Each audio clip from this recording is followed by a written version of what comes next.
बिस्मिल्लाहिर्रहमानिर्रहीम अल्हम्दुलिल्लाहि वहदा वस्सलातु वस्सलामु अला मन ला नबिय्य बअद अम्मा बअद फ़अऊज़ु बिल्लाहि स्समीइल अलीम मिनश शैतानिर रजीम मिन हमज़िहि व नफ़्ख़िहि व नफ़्थिहि बिस्मिल्लाहिर्रहमानिर्रहीम अलिफ लाम रा किताबुन उहकिमत आयातुहु सुम्मा फुस्सिलत मिन लदुन हकीमिन ख़बीर अल्ला तअबुदू इल्लल्लाह इन्ननी लकुम मिन्हु नज़ीरुन व बशीरुन व अन इस्तग़फ़िरू रब्बकुम सुम्मा तूबू इलैहि इला आखिरिल आयात। अल्लाहुम्मा रब्बना ला तुज़िग़ क़ुलूबना बअद इज़ हदैतना व हब लना मिन लदुनका रहमा इन्नका अंतल वहाब। अल्लाहुम्मा हब्बिब इलैना अल-ईमान व ज़य्यिनहु फ़ी क़ुलूबिना व कर्रिह इलैना अल-कुफ़्र वल-फ़ुसूक़ वल-इस्यान वजअलना मिनर राशिदीन। अल्लाहुम्मा ज़य्यिन्ना बिज़ीनतिल ईमान वजअलना हुदातन मुहतदीन। अल्हम्दुलिल्लाह, अल्लाह की तौफ़ीक़ से हमने पहला अशरा मुकम्मल कर लिया और दूसरे अशरे में दाखिल हो चुके हैं। ऐसा लगा गोया कि हमने सांस ली और खींची और लम्हे में पहला अशरा ख़त्म हो गया, दूसरा अशरा भी ख़त्म होगा, तीसरा अशरा भी ख़त्म होगा, यहाँ तक कि हमारी ज़िंदगी भी ख़त्म हो जाएगी। इसलिए हमेशा इस बात को महसूस करना चाहिए कि अल्लाह के नबी सल्लल्लाहु अलैहि वसल्लम ने जो बशारत दी है कि जिसने रमज़ान का महीना पाया और उसकी मग़फ़िरत नहीं हुई, अल्लाह उसको अपनी रहमत से दूर कर दे। अल्लाह के नबी ने भी बद्दुआ फरमाई एक रवायत में, और एक रवायत में जिब्रील ने भी बद्दुआ फरमाई है। तो हमारी मग़फ़िरत हुई या नहीं हुई इसकी फ़िक्र होनी चाहिए। हमारी नमाज़ें कबूल हुई या नहीं हुई, हमारे रोज़े कबूल हुए या नहीं हुए, कुरान की तिलावत हमने जो सुनी है अल्लाह ने कबूल किया कि नहीं किया। इंसान को कोशिश करनी चाहिए, क्योंकि अल्लाह ने फरमाया इन्नमा यतक़ब्बलुल्लाहु मिनल मुत्तक़ीन, अल्लाह ताला सिर्फ मुत्तक़ियों का अमल कबूल करता है। और इसीलिए जो आज तज़किरा हुआ सूरह हूद में, पिछले अंबिया का, हज़रत नूह अलैहिस्सलाम, हज़रत हूद अलैहिस्सलाम, सालेह अलैहिस्सलाम, इसी तरीके से लूत अलैहिस्सलाम, शुएब अलैहिस्सलाम, कि अल्लाह ताला ने इनको और इनके मानने वालों को नजात दी तक़वी की बुनियाद पर, और इनके मुखालिफीन और इनके जो दुश्मन थे जिन्होंने सीधे रास्ते से लोगों को रोका और हक की राह में रुकावट डाली, तो अल्लाह ताला ने दुनिया ही में अजाब के जरिए तबाह बर्बाद कर दिया, उनकी बस्तियों को वीरान कर दिया, तख्तो ताराज कर दिया। और अल्लाह ने कह दिया इसी सूरत में इन्नल आक़िबत लिल मुत्तक़ीन, अंजाम मुत्तक़ियों के लिए है, कामयाबी मुत्तक़ियों के लिए, दुनिया में भी और आखिरत में। और इसी तक़वी की बरकत से हज़रत यूसुफ अलैहिस्सलाम को अल्लाह ने कुएं से निकाला, मिस्र के बाजार में बेचे गए। अजीज की बीवी ने फहाशी बेहयाई की दावत दी, इसी तक़वे की बुनियाद पर अल्लाह ने उनको बेहयाई और ज़िनाकारी से बचाया। इखलास की बरकत से अल्लाह ने बुराई से महफूज फरमाया। जेल की सलाखों में डाले गए, इसी ईमान और तक़ी की बुनियाद पर जेल की सलाखों से निकाला और अल्लाह ने मिस्र का बेताज बादशाह बना दिया। और वो सारे जालिम भाई जिन्होंने कुएं में डाला था, अल्लाह ने उनको जलील खार कर दिया और उन्होंने तौबा भी किया और हज़रत यूसुफ अलैहिस्सलाम ने उनको माफ कर दिया। लिहाजा ये रोज़ा भी हमारे लिए तक़वा है, ये नमाज भी हमारे लिए तक़वा की ट्रेनिंग है, ये इस्तिग़फ़ार भी, ये सहरी भी, सुबह का उठना भी, ये मरीजों की इयादत भी, गरीबों का खाना खिलाना भी और रोज़ेदारों को इफ्तार कराना भी, ये सब तक़वे की लाइन है। बहरहाल आइए सूरह हूद से मुतल्लिक मुख्तसर गुफ्तगू करते हैं। आज जो सूरत मुकम्मल पढ़ी गई वो सूरह हूद है। सूरह हूद मक्की है या मदनी? मक्की सूरत है।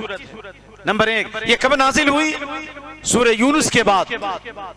सूरह यूनुस में अल्लाह ताला ने खास तौर से यूनुस अलैहिस्सलाम की कौम का तज़किरा फरमाया कि यूनुस अलैहिस्सलाम अल्लाह के हुक्म से पहले निकल गए, कौम से नाराज होकर मछली के पेट में डाल दिए गए।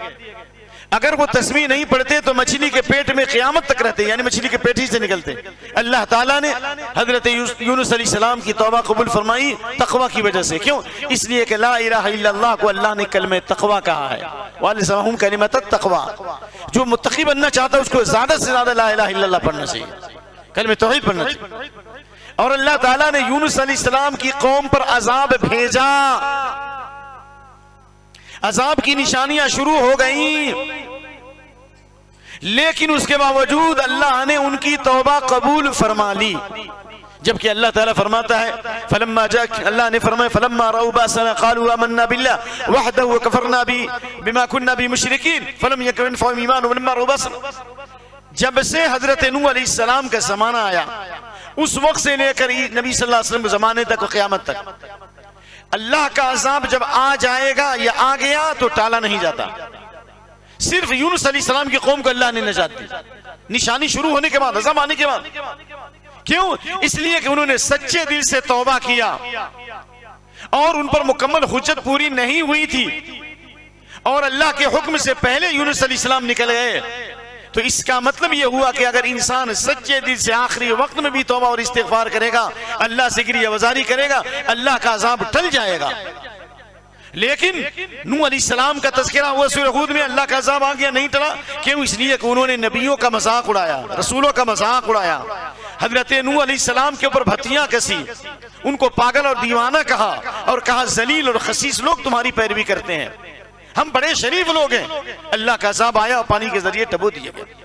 तो ये सूरह हूद सूरह यूनुस के बाद नाजिल हुई और सूरह यूनुस में अल्लाह ने इस बात की खबर दे दी। दोनों में मुनासबत, रब्त है, लिंक है। क्या? अल्लाह ने फरमाया कि जिस तरह जालिम कौमों को अल्लाह ने तबाह कर दिया, लेकिन जो ईमान और तक़वा इख्तियार करते हैं उनको हम दुनिया में भी खुशखबरी देंगे और आखिरत में।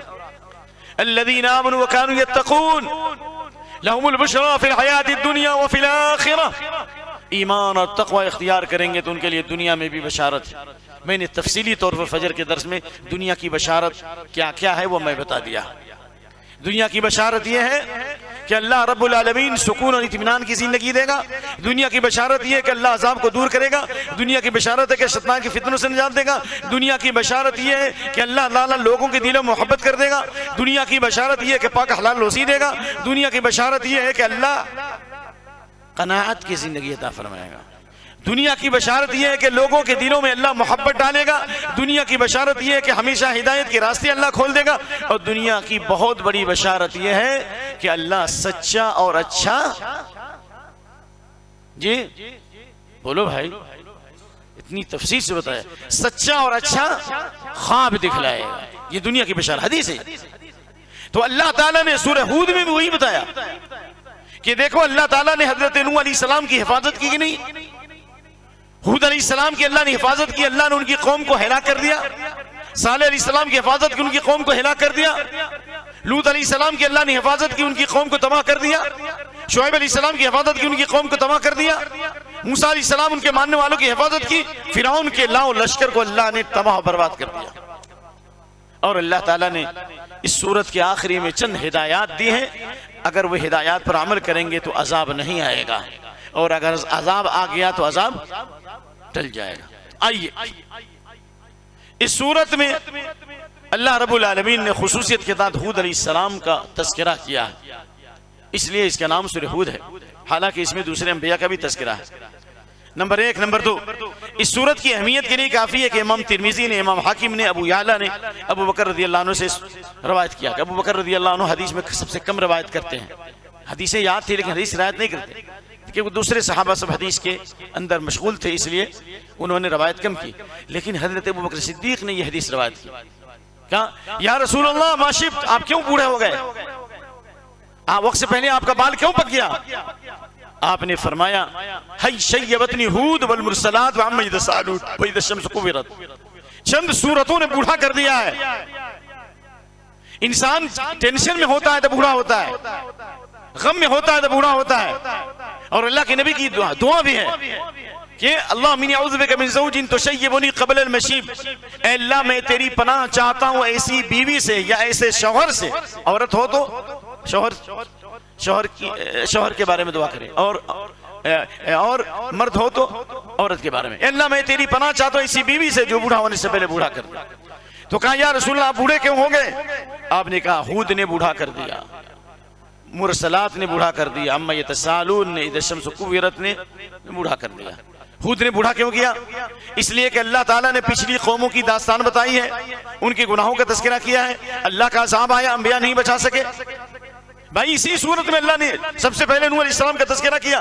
नूह अलैहिस्सलाम अपने बेटे को नहीं बचा सके, उनकी निगाहों के सामने उनका बेटा हिलाक हो गया। नंबर 1। नंबर 2, हिलाक होने के बाद नूह अलैहिस्सलाम की दुआ भी कबूल नहीं हुई, जबकि नूह अलैहिस्सलाम अबदन शकूरा थे, नेक थे और शुक्रगुजार थे। नंबर 2, रूए ज़मीन के सबसे पहले रसूल थे। नंबर 3, हजरत नूह अलैहिस्सलाम की अल्लाह ने तारीफ की है, रात दिन दुआ की अल्लाह ताला के मुकर्रबीन बंदों में थे। उसके बावजूद भी नूह अलैहिस्सलाम ने दुआ की कि अल्लाह इन्न इब्नी मिन अहली, मेरा बेटा मेरे घर वालों में, तूने वादा किया था कि मेरे मानने वालों को, मेरे घर वालों को निजात देगा, अल्लाह तूने मेरे बेटे को हिलाक कर दिया। तो अल्लाह ने क्या फरमाया, या नूह इन्नहु लैसा मिन अहलिक, तेरा बेटा तेरे घर वालों में नहीं है। क्या में ईमान से रिश्ता कट गया तो खानदानी रिश्ते का भी एतबार नहीं है। जिस तरह वो हदीस याद कीजिए कि आखिरी ज़माने में जब फितने बनाए आएंगे और एक नाहल आदमी जो अपने आप को नबी सल्लल्लाहु अलैहि वसल्लम खानदान से जोड़ेगा कि मैं नबी के खानदान से हूँ, और पूरी दुनिया उसको खलीफा मानकर उसके हाथ पर बैत करेगी, वो नाहल होगा और उसकी वजह से पूरी दुनिया में फितने फैलेंगे। आपने फरमाया वो मेरे अहल से नहीं हो सकता। इन्नमा औलिया अल मुत्तक़ून, मेरे औलिया जो है मेरे दोस्त मुत्तक़ी लोग हैं। तो लिहाजा खानदानी खराबत शराफत का एतबार नहीं है। क्या उतबा शैबा रबिया अबू जहल नबी के खानदान से नहीं था? अल्लाह का अज़ाब आया कि नहीं आया? जो अमल में पीछे रह जाएगा बिरादरी उसको आगे नहीं कर सकती। और हसन बसरी कहां से आए थे? बसरा से आए थे, आजाद करदा गुलाम थे। तुफैल बिन अमर अद्दौसी ये कहां से आए थे? यमन से आए थे, अल्लाह के नबी सल्लल्लाहु अलैहि वसल्लम मुकर्रब बन गए। अबू हुरैरा यमन से आए थे, मुकर्रब बन गए। सुहैब रूमी रूम से आए थे, हजरत उमर रज़ियल्लाहु अन्हु की नमाज़े जनाजा पढ़ाई उन्होंने। बिलाल जो है काले कलौटे थे, हबशा से आए थे। अल्लाह के जब वो आजान देते थे नबी सल्लल्लाहु अलैहि वसल्लम खुश होते थे, आपके चेहरे खिल जाया करते थे। और जब आप परेशान होते थे कहते थे या बिलाल अक़ीमिस्सलाह अरहना भैया, इकामत कहो, अजान देकर मुझको आराम पहुंचाओ। तो मालूम ये हुआ कि खानदानी शराफत का कोई एतबार नहीं है। इसलिए अल्लाह ने फरमाया कि उसका अमल अच्छा नहीं है। इन अमल गैर सालिह फला तस्लिम अलैहि लक, आइंदा से ऐसा सवाल मत करो। इन्नी अईदुका अन तकून मिनल जाहिलीन, मैं तुमको नसीहत करता हूं कि तुम जाहिलों में ना हो जाओ। तो अल्लाह ताला ने सूरह हूद के अंदर हजरत नूह अलैहिस्सलाम उनकी कौम का तज़किरा किया। उनकी कौम मुतकब्बिर थी, खुशहाल और फारिगुल बाल थी। नूह अलैहिस्सलाम का इस्तेहज़ा मजाक उड़ाया, उनके मानने वालों का मजाक उड़ाया और कहा कि अल्लाह का अज़ाब कब आएगा, लाओ। नूह अलैहिस्सलाम जब किश्ती बनाते थे तो मजाक उड़ाते थे कि ये तो सूखी जगह, यहाँ पर तो कहाँ से सैलाब आएगा, यहाँ पर तो नदी नहीं है। नूह अलैहिस्सलाम ने कहा इन तस्खरू मिन्ना फइन्ना नस्खरू मिनकुम कमा तस्खरू, आज मजाक उड़ा रहे हो, कल हम मजाक उड़ाएंगे। लेकिन अल्लाह ताला ने आसमान से भी पानी नाजिल किया, जमीन से भी पानी नाजिल किया, यहाँ तक के अहले तफसीर की रवायत में पहाड़ जो थे 40 फीट तक डूब गए थे। जितने बड़े पहाड़ थे कितने डूब गए थे? 40 फीट तक डूब गए थे। पूरी दुनिया में अजाब है, भारतवर्ष में अजाब है, पूरी दुनिया तबाह हो गई। सिर्फ वही जो नूह अलैहिस्सलाम की किश्ती में सवार थे और हर जानवर का जोड़ा रखा और जितने मानने वाले थे वहीं से नस्ल चली है। चाहे वो याफिस बिन नूह हो या साम हो या और भी लोग, लेकिन कनान जो था वो हिलाक हो गया, 3 बेटे उनके बच गए। तो इसलिए खुलासा, इसलिए ये बात वाज़ेह हो गई कि अल्लाह का जो वादा है कि ईमान और तक़वा वालों के लिए दुनिया में भी बशारत है और आखिरत में भी बशारत है। खुलासे कलाम है कि कोई मुल्क हमारी हिफाजत नहीं कर सकता, कागज के पुर्जों पर लिखे हुए कानून हिफाजत नहीं कर सकते, कोई लीडर हिफाजत नहीं कर सकता। ईमान और तक़वा की बुनियाद पर हिफाजत होगी। अपने अमल की इस्लाह करो, अपने अमाल को दुरुस्त करो। चलिए आगे चलिए। इस सूरत के अंदर अल्लाह ताला ने तमाम नबियों की दावत में अन अब्दुल्लाह का तज़किरा किया। अल्लाह की इबादत करो, अल्लाह की इबादत, किसी की इबादत न करो। लेकिन एक खास इबादत का तज़किरा किया जो आज आपको पॉइंट बता रहा हूं, गौर से सुनिएगा, आप याद रखेंगे ना। इस सूरत के आगाज में अल्लाह ने नबी को हुक्म दिया क्या? अन अब्दुल्लाह। अल्लाह ने फरमाया किताब अन अब्दुल्लाह, अल्लाह की इबादत करो। इन्ननी लकुम मिन नज़ीर, मैं तुमको डराने वाला हूं, बशारत देने वाला हूं। और इबादत के बाद सबसे एक अजीम इबादत का तज़किरा किया वो इस्तिग़फ़ार का, कि ये कौमें जो तबाह हो गई नहीं तबाह होती, अगर वो इस्तिग़फ़ार कर लेती तो अल्लाह का अज़ाब टल जाता। लिहाजा इस्तिग़फ़ार कर लो, अल्लाह अज़ाब को दूर कर देगा। 1 नंबर 2 अच्छी जिंदगी अता करेगा। नंबर 3 नेमतों में इजाफा करेगा। नंबर 4 मुसलधार बारिश बरसाएगा। नंबर 5 अल्लाह से करीब हो जाओगे। नंबर 6 तुम्हारी दुआएं कबूल होंगी। नंबर 6 हो गया। नंबर 7 अल्लाह तुम पर रहम करेगा। और नंबर 8 अल्लाह ताला तुमसे बहुत ज्यादा मोहब्बत करेगा। अब आइए दलील क्या है? इस सूरत के आगाज में अल्लाह रब्बुल आलमीन ने फरमाया, आयत नंबर 3 में, आयत नंबर 3, वअन इस्तगफिरू रब्बकुम सुम्मा तूबू इलैहि युमत्तिउकुम मताअन हसना, तौबा और इस्तिगफार करो। अच्छा, तौबा और इस्तिगफार में क्या फर्क है? इस्तिगफार किसको कहते हैं? मैं मुझसे नाराज नहीं हुई, मैं इसलिए सवाल करता हूं ताकि आप लोग समझें। इस्तिगफार में और तौबा में थोड़ा सा फर्क है। इस्तिगफार का माना होता है मगफिरत तलब करना, और तौबा का माना होता है ये इरादा करना कि हम आइंदा से गुनाह नहीं करेंगे। नंबर 1। नंबर 2, लफ्ज़ इस्तिगफार का जो लफ्ज़ है, अल्फ़ाबेट है गैन फारा, गफ्र, गुफ्र से मिगफर कहते हैं टोप को, यानी वाटर प्रूफ, या वो जो जंगी साजो क्या पहनते हैं, हथियार पहनते हैं जिससे गोली का असर नहीं होता, उसको क्या बोलते हैं? ज़ेरा। हाँ, ज़ेरा, ये मिगफर है। अल्लाह के नबी सल्लल्लाहु अलैहि वसल्लम मक्का में जब दाखिल हुए फतेह मक्का के मौके पर, वह अला रासी अल मिगफर, आपके सर पर टोप था, यानी ऊपर से कपड़ा डाले थे लेकिन टोप था, आपका सर ढका हुआ था, उस पर गोली भी असर नहीं करती, तीर भी असर नहीं करती। तो मिगफर कहते हैं ऐसी चीज जिससे जो किसी चीज से बचाता हो और ढांक ले। तो मगफिरत का मतलब यह कि अल्लाह गुनाहों पे दुनिया में भी पर्दा डाल दे और आखिरत में भी पर्दा डाल दे। अब समझ में आ गया ना? ये मिगफर का क्या मतलब? मगफिरत कि अल्लाह दुनिया में भी हमारे ऐब को छुपा ले और आखिरत में मेरे ऐब को छुपा ले। क़यामत के दिन अल्लाह एक आदमी को बुलाएगा और अल्लाह कहे तुमने ये गुनाह किया, ये गुनाह किया, ये गुनाह किया, यहाँ तक समझेगा कि हिलाक हो जाएंगे। अल्लाह फरमाएगा सतरतु अलैका फिद दुनिया व अना अग़फ़िरुहा लकल यौम, हमने दुनिया में तेरे ऐब को छुपा लिया और आज मैं तेरी मग़फ़िरत कर रहा हूँ। अल्लाह ऐसे ही हमारी मग़फ़िरत फरमा दे। और तौबे का मतलब होता है अल्लाह ताला उसकी तरफ मुतवज्जे हुआ, यानी जब इंसान ये पुख्ता इरादा किया कि हम ये गुनाह नहीं करेंगे तो अल्लाह ताला उस पर रहमतें नाज़िल होता करता है और अल्लाह उसकी तरफ तवज्जो डालता है। तो इस्तिग़फ़ार का ताल्लुक माज़ी से है और तौबे का ताल्लुक मुस्तक़बिल से है। इस्तिग़फ़ार यानी जो गुनाह हो गया अल्लाह उस पर पर्दा डाल दे, और तौबा ये कि अल्लाह मैं इरादा कर रहा हूँ आइंदा से गुनाह नहीं करूँगा, मुझको आने वाले गुनाहों से बचा ले। तो इस्तिग़फ़ार और तौबे का फ़ायदा क्या है? अल्लाह ने कहा युमत्तिउकुम मताअन हसना, अच्छी ज़िंदगी अता फरमाएगा। अच्छी ज़िंदगी की तफसीर तो आ गई ना, बोला ना भाई अच्छी ज़िंदगी मिलेगी, ये तो समझ में आ गया ना अच्छी ज़िंदगी क्या है। नंबर 1, वयुति कुल्लि ज़ी फ़ज़लिन फ़ज़ला, जो इनाम है उसमें इजाफा करे। इल्म है तो इल्म में बढ़ाएगा, माल है तो माल में बढ़ाएगा, औलाद है तो औलाद में बढ़ाएगा। अल्लाह अकबर। और इसी तरीके से हूद अलैहिस्सलातु वस्सलाम की कौम जब हद से ज्यादा सरकशी करने लगी, और हूद अलैहिस्सलाम की कौम जो थी वो पथरीले इलाके में थी, यानी उर्दुन और यमन के बीच में एक मकाम है, वहां पर थी, बहुत खुशहाल थी, फारिगुल बाल थी, और इतनी ताकतवर कौम थी कि वो कहती थी मन अशद्दु मिन्ना कुव्वा, हमसे ज्यादा ताकत और कुव्वत किसके साथ? बहुत ज्यादा ताकत थी। अल्लाह ताला ने उनको ऐसी ताकत दी है तब्दून बिकुल्लि रिइन आयतन ताबसून, बड़ी बड़ी बिल्डिंगें बनाते थे, बड़े बड़े बालाखाना बनाते थे, इमारतें बनाते थे, और अपनी मुखालिफिन पर बहुत जुल्म करते थे। एक आदमी चाहता तो एक बड़ा पत्थर उठा करके, पहाड़ वाला पत्थर उठा के किसी को फेंक देता, इतनी ताकत थी उसकी। अल्लाह अकबर। लेकिन जब हूद अलैहिस्सलाम ने उनको डराया तो हूद अलैहिस्सलाम का मजाक उड़ाया और कहा कि हमारे माबूदों की बद्दुआ लग गई है तुमको। जिस तरह हमारे बाज भाई जब कुरान और सुन्नत पे आए तो गुलबर्गा में लोगों ने कहा कि बंदा नवाज की बद्दुआ लग गई है। क्यों? इसलिए कि अल्लाह ने उनको आजमाया, सूदी कारोबार को छोड़ दिया, सारे कारोबार खराब हो गए, एक एक पैसे के मोहताज हो गए। पूरा गुलबर्गा चीख उठा कि ये इनको बंदा नवाज की बद्दुआ लग गई है। लेकिन चंद महीने नहीं गुजरे कि अल्लाह ने खुशहाली और फारिगुल बाली का दरवाजा खोला और अल्लाह ने इज्जत से और शौकत से और शराफत और बुजुर्गी से और हर किस्म के मकाम से नवाजा। ये हक है कि अल्लाह की मदद दुनिया में आएगी।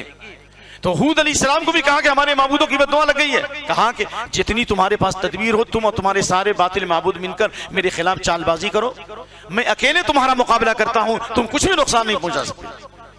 अल्लाह ताला ने हूद अलैहिस्सलाम की हिफाजत की और अल्लाह रब्बुल आलमीन ने हूद अलैहिस्सलाम की जो कौम थी, कौम हूद, उसके ऊपर अल्लाह ताला ने अज़ाब नाजिल फरमाया। आयत नंबर 58 और 59 में क्या नाजिल किया? वलम्मा जा अमरुना नज्जैना हूदा वल्लज़ीना आमनू मअहु बिरहमतिन मिन्ना, जब हमारा हुक्म आ गया हमने हूद को नजात दी और उनके ऊपर ईमान लाने वालों को नजात दी। तो इसका मतलब यह है कि अगर अल्लाह का अजाब आसमानी अजाब आए या जमीनी अजाब आए, या कोरोना का भी अजाब हो, या इख्तिलाफ का अजाब हो, ईमान होगा तो अल्लाह नजात देगा, नहीं तो नहीं नजात देगा। नंबर एक। नंबर दो, हूद अलैहिस्सलाम ने अपनी कौम से कहा था इस्तगफिरू रब्बकुम सुम्मा तूबू इलैहि, इस्तिगफार करो अभी भी अल्लाह माफ कर देगा। अल्लाह ताला ने मिदरारा, अल्लाह मुसल्लधार बारिश बरसाएगा। बड़े अजाब से पहले छोटा अजाब अल्लाह ने दिया, बारिश को रोक लिया, बारिश को अल्लाह ने रोक दिया। वयज़िदकुम क़ुव्वतन, अल्लाह तुम्हारी क़ुव्वतों में इजाफा करेगा। लेकिन जब अल्लाह का अजाब आया तो बादल छा गया और कौम नाचने लगी, हाज़ा आरिदुम मुमतिरुना, यह बादल बरसने वाला है, नाचने लगे, दिल सख्त हो गया। हजरत हूद ने कहा रिहुन फीहा अज़ाबुन अलीम, इसमें हवा है और अल्लाह का अजाब है। फिर भी तौबा नहीं किया, फिर भी तौबा नहीं किया। उस वक्त तक मौका था तौबा करने का, लेकिन अल्लाह ताला ने उन पर हवाओं का अजाब भेजा। सब अलयाली व थमानियत अय्याम, 7 रातें और 8 दिनों तक मुसलसल हवा चलती रही और अल्लाह ने उनको कटे हुए खजूर के तनों की तरह तबाह कर दिया और दुनिया से उनका नामो निशान मिटा दिया। अल्लाह अकबर। इसी तरीके से अल्लाह रब्बुल आलमीन ने इसके बाद हजरत सालेह अलैहिस्सलाम के बारे में बयान किया। सालेह अलैहिस्सलाम की कौम शाम के इलाके में, उला का इलाका है आज भी, वहां पर उनकी निशानियां हैं, मदाइन सालेह है। बड़े बड़े पहाड़ों के अंदर अभी भी बिल्डिंगों के निशानात मौजूद हैं और वो कुआं भी मौजूद है जिससे सालेह अलैहिस्सलाम की ऊँटनी पीती थी, अभी भी लोग देख के आए। ठीक है जी, यानी सऊदीया के शिमाल में। और ये हूद अलैहिस्सलाम की जो कौम थी वो जुनूब में थी, यमन के इलाके में। चुनांचे इस सिलसिले में लोगों की जो खबरें हैं उसकी रोशनी में ये बात वाज़ेह होती है कि अल्लाह रब्बुल आलमीन ने उनके निशानात को आज भी रखा है ताकि लोग देख करके डरें।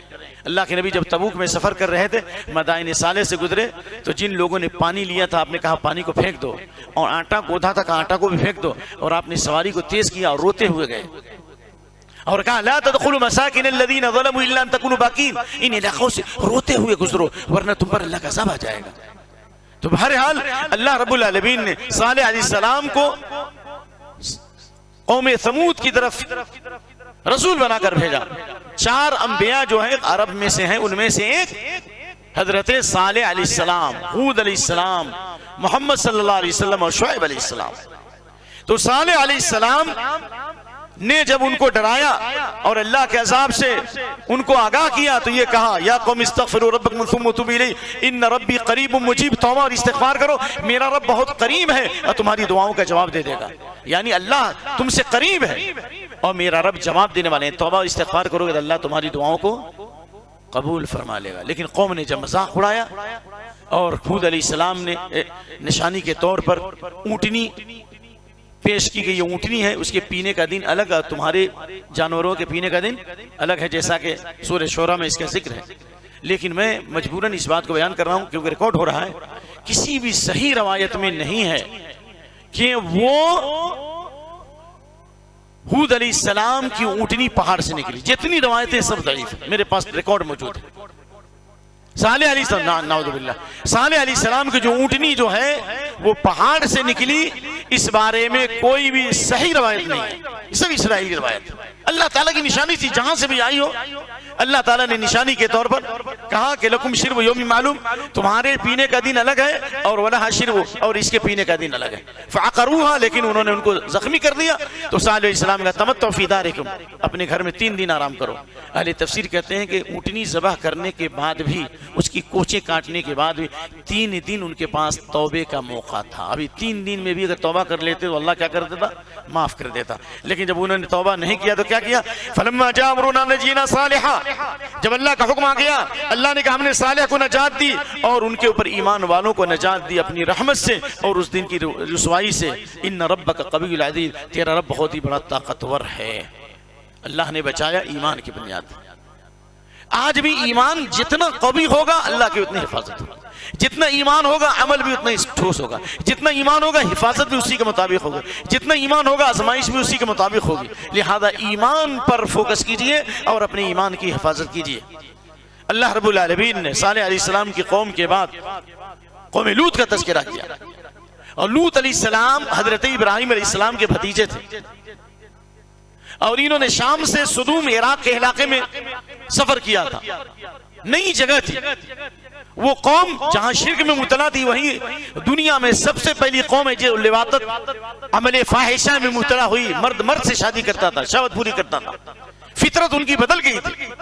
इसलिए जिसलिए हजरत लूत अलैहिस्सलाम ने उन्हें कहा कि इस बुराई से बाज आ जाओ। मा सबक़कुम बिहा मिन अहदिन मिनल आलमीन, अब तक रूए जमीन में कोई भी कौम इस बुराई में मुबतला नहीं थी, सबसे पहली कौम कौम लूत। और इस बारे में हदीस है अल्लामा अलबानी की तहकीक में, मुझे सबसे ज्यादा डर खौफ अपनी उम्मत पर अमल लूत से। अल्लाह अकबर। आज अमेरिका में, यूरोप में और अरब ममालिक को छोड़कर मुख्तलिफ मुल्कों के अंदर मर्द मर्द से शादी कर रहा, नाउज़ बिल्लाह। फितरत बदल गई, उनकी फितरत बदल गई, इसलिए अल्लाह ने अज़ाब भी उसी के मुताबिक दिया। जब फरिश्ते आए इंसानी शक्ल में लूत अलैहिस्सलाम के पास खूबसूरत, तो कौम ने कहा कि हम तुम हट जाओ, हम इनसे अपनी शहावत पूरी करेंगे। तो हजरत लूत अलैहिस्सलाम ने कहा कि हादा यौमुन असीब, ये बहुत रुसवाई का दिन है, हाउलाई बनाती, मेरी बेटियां मैं शादी कर देता हूं। लेकिन कहा कि तुम जानते हो कि हमको इन लड़कियों की जरूरत नहीं है। जब इंसान हरामकारी मुतला हो जाता है तो उसको अच्छी से अच्छी नहीं लगती। शराब पीने वाले को शराब अच्छी लगती है, गंदा खाने वाले को गंदा अच्छा लगता है। हमारे शेख अब्दुल रज़्ज़ाक़ अल बदर फरमा रहे थे अपने एक दर्स में, एक आदमी यानी पैखाना साफ करता, भंगन का काम करता, भंगी का काम करता था, एक मरतबा खुशबू सूंघ लिया तो बेहोश हो गया। लोग परेशान, दवा पे दवा, इलाज पे इलाज, होश में नहीं आ रहा है। एक आदमी आया, पूछा कि लगता है कि कुछ गलत काम करता था। हाँ हाँ भंगिन है ये। कहा कि अभी 1 मिनट में सही हो जाएगा। चुनांचे पैखाना लाके उसके नाक पे रखा गया, अब बिल्कुल सही हो गया। नाउज़ बिल्लाह। जब इंसान गंदा होता है तो गंदगी उसको अच्छी लगती है। लूत अलैहिस्सलाम की कौम बुराई में इस कदर मुब्तला हो गई थी, फहाशी में, लड़कों के साथ जिनाकारी में, लिवातत में, कि उनको अच्छी चीजें अच्छी नहीं लगती थी। तो अल्लाह ताला ने उन फरिश्तों को भेजा। तो पहला तो आज़ाब यह हुआ कि अल्लाह ने जिब्रील अलैहिस्सलाम ने ऐसा पर मारा कि उनकी आंख की रोशनी सल्ब हो गई। तो मसला अयुनहुम, आंख की रोशनी अल्लाह ने सल्ब कर ली। हो गया नंबर 1। नंबर 2, अल्लाह रब्बुल आलमीन ने फरमाया फलम्मा जअलना आलियहा साफिलहा व अमतरना अलैहा हिजारतम मिन सिज्जिल मंदूद मसूमत इंद रब्बिक, आयत नंबर 82। अल्लाह ने जमीन के ऊपर को नीचे कर दिया, ऊपर को नीचे, नीचे को ऊपर। कैसे? इमाम इब्ने कसीर ने रवायत किया है, सनद इसके बारे में कोई मुस्तनद नहीं है, लेकिन इब्ने कसीर की रवायत है। हजरत जिब्रील अलैहिस्सलाम ने कौम लूत की बस्ती को हाथ में लिया, पूरी बस्ती को, और कहाँ ले गए? आसमान की बुलंदियों पर। यहां तक के पहले आसमान के फरिश्तों ने उनके बच्चों के रोने की आवाज, कुत्ते के भौंकने की आवाज सुनी, और फिर हजरत जिब्रील अलैहिस्सलाम ने पटक दिया। क्यों? ऊपर को नीचे, नीचे को ऊपर क्यों कर दी? इसलिए उनकी फितरत बदल गई थी, उनके अंदर खुमासत आ गई थी, इंसानियत उनके अंदर से रुखसत हो गई थी। तो इसलिए अजाब भी हुआ कि जमीन ने भी कबूल नहीं किया, जमीन को पलट दिया गया कि तुम जमीन पर रहने के लायक नहीं हो, जमीन के नीचे दब जाओ। पहला, दूसरा अजाब। नंबर 3, तीसरा अजाब क्या है? वमतरना अलैहा हिजारतम मिन सिज्जिल मंदूद, आसमान से पत्थरों की बारिश हुई, और वो पत्थर भी कैसे थे? संगरेजे, तह बतह पत्थर गिरे, और सब पर लिखा हुआ था कि ये पत्थर किसको लगेगा, मुसव्वमत इंद रब, ये पत्थर किसको लगेगा, ये पत्थर किसको लगेगा। ये अल्लाह का अज़ाब, अल्लाह का गज़ब। और ये अल्लाह के नबी की हदीस है। इस उम्मत के आखिरी जमाने में भी खस्फ होगा, लोग जमीन में धंसा दिए जाएंगे। एक मस्ख होगा, चेहरों और शक्लों को बंदरों सूरों से अल्लाह बदल देगा। कत्फ होगा, आसमान से पत्थरों की बारिश होगी। हजरत इमरान बिन हुसैन की हदीस है, कई हदीसें हैं इस बारे में। पूछा गया ये कब होगा? कहा इज़ा कसुरल खबस, जब गंदे काम करेंगे, जिनाकारी, फहाशी, बेहयाई जब फैल जाएगी। तातून खबाइस भी, हजरत लूत अलैहिस्सलाम ने लिवातत को खबाइस भी कहा। ये खुबात यानी इस तरह की बुराइयां जब पैदा होंगी तो ये अजाब इस उम्मत में भी आएगा। फर्क ये है कि पूरी कौमें पहले तबाह हो गई, लेकिन इस उम्मत पर मुकम्मल अजाब नहीं आएगा। इस इलाके में अजाब आएगा, दूसरा इलाका महफूज होगा, क्योंकि नबी की दुआ है कि अल्लाह मेरी उम्मत को एक ही साल एक ही अजाब से हिलाक ना कर। तो किस कदर जरूरत है कि हम अपने बच्चों के बारे में होशियार रहें। कहां हमारे बच्चे जा रहे हैं स्कूल में? और क्या आपने, कितनी साजिशें चल रही है, बच्चों को किडनैप किया जा रहा है। आप अपने बच्चों के बारे में होशियार रहें, अपनी बच्चियों के बारे में होशियार रहें। क़यामत के दिन अल्लाह पूछेगा, इन्नल्लाह साइलुन कुल्ल राइन मस्तरा, हर बच्चे से उसकी बच्चे के बारे में और जिम्मेदारों के बारे में पूछा जाएगा, तुमने उसको ज़ाया किया या तुमने हिफाजत की। यहाँ तक अपने बाल बच्चों के बारे में सवाल, हर चीज के बारे में सवाल होगा, लिहाजा होशियार रहिए।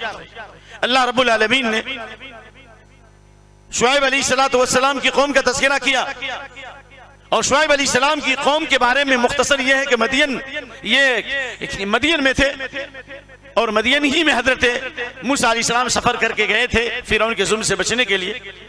तो क्या हजरत शुआइब थे या कोई दूसरा आदमी था, ये एक इल्मी बहस है, हम यहाँ पर उस मौजू को नहीं छेड़ेंगे। लेकिन मदियन में हजरत शुआइब अलैहिस्सलाम थे, उनको खतीबुल अंबिया का खिताब था, बहुत अच्छे खतीब थे, बहुत अच्छी जबान थी, लेकिन हक बात इस तरह पेश करते थे उन लोगों पर असर अंदाज हो जाती थी। फिर भी कौम कहती थी मा नफ़क़हु कसीरन मिम्मा तक़ूल, हमको तुम्हारी बात समझ में नहीं आती। जब इंसान का दिल मरीज हो जाता है तो हक बात समझ में नहीं आती। जब इंसान बुखार आ जाए तो आप हैदराबाद की बिरयानी दे दो या एक नंबर आप क्या कहते हैं मंदी दे दो, फिर भी उसको खाना अच्छा नहीं लगता, या बेहतरीन चाय भी दे दो। क्यों? इंसान जब बीमार होता है तो अच्छी चीज भी उसको खराब लगती है, दिल मरीज होने के बाद अच्छी चीज भी उसको खराब लगती है। कहा कि हमको तुम्हारी बात समझ में नहीं आती, वो इन्ना लनराका फीना दईफ, हम तुमको कमजोर समझ रहे हैं। और कहा वमा लौला रहतुका लरजमनाक, अगर तुम्हारी रिश्तेदारी नहीं होती तो हम तुमको क्या कर देते हैं, पत्थर से मार मार कर हिलाक कर दे। यहाँ पे ठहरिए, रिश्तेदारी को अल्लाह ने सबब बनाया शुआइब अलैहिस्सलाम की हिफाजत का, नंबर एक। नंबर दो, नबी सल्लल्लाहु अलैहि वसल्लम की हिफाजत को की अल्लाह ताला ने, लेकिन सबब बनाया अबू तालिब को। काफिर से अल्लाह ने हिफाजत कराई कि नहीं कराई? जब अबू तालिब के इंतकाल के बाद आप छोटी तकलीफ भी होती थी तो आप उसको बड़ी तकलीफ समझते थे। कहा जब तक हमारे चचा थे कोई हमारा नुकसान नहीं करता था। पढ़िए तजल्लियात नबुव्वत और रहीकुल मख्तूम। तो कभी कभी अल्लाह ताला काफिरों से भी काम लेता है। समझ में आ रहा है कि नहीं आ रहा है? इन्नल्लाह यईदु बिहादद्दीन बिर्रजुलिल फाजिर, फासिक और फाजिर आदमी से भी अल्लाह दीन को कुव्वत देगा। शुआइब अलैहिस्सलाम की हिफाजत को अल्लाह ताला ने, शुआइब अलैहिस्सलाम की हिफाजत को अल्लाह ताला ने अपनी कौम को, शुआइब अलैहिस्सलाम की हिफाजत को अल्लाह ने सबब बनाया कौम के जरिए। शुआइब अलैहिस्सलाम की हिफाजत की अपनी कौम के जरिए, रिश्तेदारी के जरिए। यहाँ पर एक बड़े मुफस्सिर है, उनका नाम है अब्दुर्रहमान बिन नासिर अस्सादी। रिकॉर्ड हो रहा है इसलिए मैं बोल रहा हूँ, हवाला नहीं तो हवाला नहीं देता मैं। शेख इब्न उसैमीन के उस्ताद हैं, उन्होंने यहाँ पर कहा है कि जिस तरह से शुआइब अलैहिस्सलाम की हिफाजत को अल्लाह ताला ने, शुआइब अलैहिस्सलाम की हिफाजत की अल्लाह ने रिश्तेदारी के जरिए, इससे मालूम यह हुआ कि अगर किसी मुल्क के अंदर दो जालिम हुकूमत है लेकिन एक का जुल्म कम है या दूसरे का जुल्म बोलो ज्यादा है, तो बड़े नुकसान से बचने के लिए हल्के नुकसान को बर्दाश्त कर लिया जाएगा। अगर फाशिज्म हुकूमत है, जालिम जाबिर हुकूमत है, मुतलकुल अनान हुकूमत है, मुल्ला भागो फना नहीं तो जाओ कब्रिस्तान, तो उसके मुकाबले में अगर कोई जमहूरी हुकूमत है, वल्लाह उन्होंने लिखा जमहूरी हुकूमत है कि जहां आपको नमाज की और रोजे की ज़कात की इजाजत है, जैसे कि मैंने इससे पहले भी हदीस बुखारी की पेश की कि कहा समुंदर के उस पार भी हो तो अमल करो, अल्लाह तुम्हारे अजर को ज़ाया नहीं करेगा, हिजरत की जरूरत नहीं है। तो अगर जमहूरी हुकूमत के जरिए मुसलमान इबादत कर सकते हैं, पर्सनल्लाह उनका महफूज है, उनकी इज्जत आबरू महफूज है, उनकी मस्जिदें महफूज हैं, उनके मदरसे महफूज हैं, तो एक फाशिज्म और जालिम और डिक्टेटर हुकूमत के मुकाबले में जमहूरी हुकूमत को कायम करें ताकि उनका दीन और ईमान महफूज रहे। क्यों? इसलिए कि अल्लाह ने शुआइब अलैहिस्सलाम की हिफाजत फरमाई रिश्तेदारी के जरिए, नबी सल्लल्लाहु अलैहि वसल्लम की हिफाजत फरमाई अबू तालिब के जरिए। दो चीजों में नुकसान हो तो बड़े नुकसान से बचने के लिए हल्के नुकसान को बर्दाश्त किया जाएगा, कि बड़े आलिम का कौल है। इसलिए अल्लाह रब्बुल आलमीन ने शुआइब अलैहिस्सलाम की अल्लाह ने हिफाजत फरमाई, लेकिन जब कौम हद से ज्यादा आगे बढ़ी तो अल्लाह का अज़ाब आया, ज़लज़ले के जरिए अल्लाह ने पूरी कौम को तबाह कर दिया। यहाँ पर एक मसला है, शुआइब अलैहिस्सलाम की कौम शिर्क के अलावा किस गुनाह में थी भाई? नाप तौल में। ठीक है, नाप तौल में कमी किया तो अल्लाह का कितना अज़ाब आया? नंबर एक, अखदतहुमुर रजफा, 3 अज़ाब आया। कितना अज़ाब आया भाई? 3। पहला अज़ाब यह आया कि जमीन हिलने लगी, जमीन हिलने लगी। दूसरा अज़ाब आया अखदतिल लदीना ज़लमू सयहा, जो हाफिज़ाना आज आयत पढ़ी, एक सी चिंगार पैदा हुई, या तफसीर में है कि हजरत जिब्रील ने ऐसी चीख लगाई कि सबके दिल फट गए। ठीक है। तीसरा अज़ाब आया, आसमान से आग की बारिश हुई, अज़ाब यौम ज़ुल्ला, बारिश नहीं हो रही थी, निकले तो आसमान पर बादल है और अल्लाह ने आग की बारिश की। पढ़िए अहसनुल बयान। इसी तरीके से अगर नाप तौल में कमी करेंगे, सामान को घटा के देंगे और लेंगे तो पूरा लेंगे, तो अल्लाह के नबी की हदीस है, मा नक़स क़ौमुन अल मिक्याल वल मीज़ान इल्ला इब्तलू बिस्सिनीन व शिद्दतिल मऊन व जौर सुल्तान। ये तीनों अज़ाब आज भी है। हज़रत उमर बिन खत्ताब से रिवायत है, आपने दुआ किया कि 5 बीमारियों से पहले अल्लाह तुम्हें मौत दे। किनको कहा? मुहाजिरीन को कहा था। खम्स खिसालिन अऊज़ु बिल्लाहि अन तुदरिकून, ये 5 बीमारियों को अल्लाह ताला तुमसे दूर कर दे, यानी 5 बीमारियों को पाओ, इन बीमारियों से पहले अल्लाह मौत दे दे। उसमें से क्या था? जो कौम नाप तौल में कमी करेगी, इल्ला खुज़ बिस्सिनीन, कहत साली का अज़ाब अल्लाह नाजिल करेगा, व शिद्दतिल मऊन, अल्लाह उनकी जरूरत को बढ़ा देगा, आमदनी से ज्यादा अखराजात बढ़ा देगा, अखराजात बढ़ा देगा। नंबर 3 वजौर सुल्तान, जालिम जाबिर बादशाह को मुसल्लत कर देगा, ये जालिमाना कानून को मुसल्लत कर देगा। इनकम टैक्स, सेल टैक्स, ये भी अल्लाह का अज़ाब है। या नहीं तो फला झाड़ के नीचे फला तारीख को 1 करोड़ रुपया दे दो, नहीं तो तुमको 6 इंच छोटा कर दिया जाएगा। जितने लूटने वाले लोग हैं, लोगों के माल को लूटने वाले लोग हैं, उनको उनके पास मैसेज आता है, फला झाड़ के नीचे फला जगह पर 1 करोड़ रुपया दे लेकर के आ जाओ, नहीं तो फला तारीख तक 6 इंच छोटा कर दिया जाएगा। हमारे पास लोगों के साथ वैसा वाकया हुआ। तो इसलिए हमेशा लोगों के साथ मामलात सही रखिए, नाप तौल में कमी मत कीजिए। बल्कि मदीना के लोग नाप तौल में कमी करते थे, लेकिन जब अल्लाह ने वैलुल लिल मुतफ़्फ़िफ़ीन नाजिल किया तो रुए ज़मीन में सबसे बेहतरीन नाप तौल करने वाली कौम मदीना की कौम थी, मदीना के लोग थे। अल्लाह अकबर। आज तक है बरकत जो है मदीने में, जो बरकत है उसकी एक बड़ी वजह है कि नाप तौल में वो लोग कमी नहीं करते हैं। अल्लाह ने इसके बाद जो है फिरौन का वाक़या बयान किया, उन तमाम के बाद अल्लाह ने कहा ज़ालिका मिन अंबाइल क़ुरआन क़ुस्सु अलैका मिन्हा क़ाइमुन हसीब, ये बस्तियों का हिलाक कर दिया, उनमें से कुछ बस्तियां आज भी निशानात के तौर पर महफूज हैं और बाज़ खत्म हो गई हैं। नंबर 1। नंबर 2, वमा ज़लमनाहुम, हमने जुल्म नहीं किया, इन्होंने अपनी जानों पर जुल्म किया। नंबर 3, गौर से सुनिए, ऐ इस उम्मत के जानने वाले लोगों, पिछली उम्मतों को हिलाक कर दिया है, अगर आज भी जालिम कौमों की तरफ तुम मुतवज्जो होगे, उनके कल्चर को अपनाओगे, उनके रीत को अपनाओगे, उनके अखलाक को अपनाओगे, तो जहन्नम की आग तुम्हें छू लेगी। हमारे खाने पीने का तरीका कैसा है? स्कूल कॉलेजों में डांस हो रहे हैं, बच्चियां डांस कर रही हैं, नहीं कर रही हैं भाई? बड़े लोग तकवा के नाम पर, ईमान के नाम पर स्कूल खोले, वहां नाच हो रहा है, डांस हो रहा है। ये जालिम कौमों की पैरवी है कि नहीं है? हमारे बच्चों के बाल जो है शैतान कट है, पहले मिथुन कट माल था, अब कौन कट है? शैतान कट है, यहूदी कट माल। ऊपर से जो है काटना, ऊपर से छोड़ देना, नीचे से मूटना, ये कौन कट है? शैतान कट है ना, यहूदी कट है। वला तरकुनु, जालिमों की तरफ मुतवज्जो हो जाओगे तो जहन्नम की आग छूलेगी। और अल्लाह के हजरत अब्दुल्ला बिन उमर का कौल है, मन बना फी बिलादिल आजिम, जो मुशरिकों काफिरों के इलाके में घर बनाए, उनके नवरोज को, उनके जश्न को, उनके कल्चर को अपनाएगा, ऐसे मुसलमान भी उन्हीं काफिरों के साथ क़यामत के दिन काफिरों के साथ क़यामत उठाए। बर्थडे मनाने वाले किनके साथ उठाए जाएंगे भाई? यहूद नसारा के साथ, बसमा जयंती, गांधी जयंती बनाने वालों के साथ क़यामत उठाए जाएंगे। जी आगे आइए। अल्लाह ताला ने कहा कि अगर इन जालिम कौमों को हो, नंबर 1 फ़अबुद, नंबर 2 वतवक्कल, इय्याका नअबुदु व इय्याका नस्तईन पे अमल करोगे, अल्लाह ताला तमाम मसाइल दुनिया और आखिरत के मसले को आसान करे। क्यों? तमाम वाक़यात के बयान के बाद अल्लाह ने नबी को हुक्म दिया कि 2 ही काम करना है आपको। क्या करना है? फ़अबुदहु व तवक्कल अलैहि वमा रब्बुका बिगाफिलिन अम्मा तामलून, आप इबादत कीजिए और अल्लाह पे भरोसा कीजिए। तो हम इय्याका नअबुदु में इबादत करते हैं, वो इय्याका नस्तईन में अल्लाह से मदद मांगते हैं। हर चीज में अल्लाह से मदद मांगिएगा, इंशाअल्लाहुल अज़ीज़ अल्लाह आने वाले अजाब को दूर कर देगा, और जो अजाब आ चुका है अल्लाह अजाब टाल देगा, और अल्लाह ताला दुश्मनों के बीच में अल्लाह हिदायत का रास्ता खोल देगा। और उसी की तफसीर सूरह यूसुफ है कि हज़रत यूसुफ अलैहिस्सलाम ने अल्लाह की इबादत की और अल्लाह पर भरोसा किया तो कुएं से अल्लाह ने निकाल दिया। अल्लाह आपको भरोसा किया, मिस्र के बाजार में बेचे गए, फहाशी की दावत दी गई, जेल में डाले गए आजमाइशों के आग में, और जेल से निकाल कर अल्लाह ने बेताज बादशाह बना दिया। वो ईमान और तकवा था। जब उनके भाइयों ने कहा कि लगता है कि तुम ही यूसुफ लग रहे हो, कहा कि मैं यूसुफ हूँ, मेरा भाई है, लेकिन मैं जो इस मकाम पर गया, तुमने तो कुएं में डाला था, अल्लाह ने कुएं से निकाला। अल्लाह ने हमको इस मकाम पे पहुंचाया इसलिए नहीं कि मैं खूबसूरत हूँ और नबी का बेटा हूँ, नबी का पोता हूँ, नबी का परपोता हूँ। अल्लाह के नबी की हदीस, दुनिया में सबसे बड़ा खानदान, सबसे अफजल खानदान किसका खानदान था? हदीस है भाई, बुखारी की हदीस है।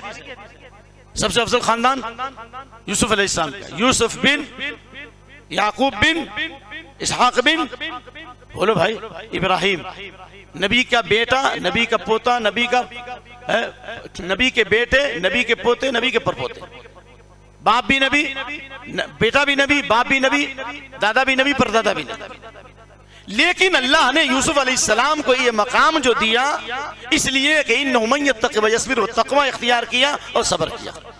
तो सब्र और तकवा अगर हमारे अंदर आ जाए, इन तस्वीर दुश्मनों का मकर फरेब नुकसान नहीं पहुंचाएगा।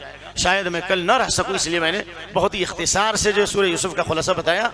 अगर मौका मिला इंशाअल्लाह, अगर कल आ गया तो भी, नहीं भी आया तो सूरह यूसुफ के अंदर जो हिदायत हैं, जो पैगामात हैं, इंशाअल्लाह कुछ और बातें इससे मुताल्लिक हम पेश करने की कोशिश करेंगे।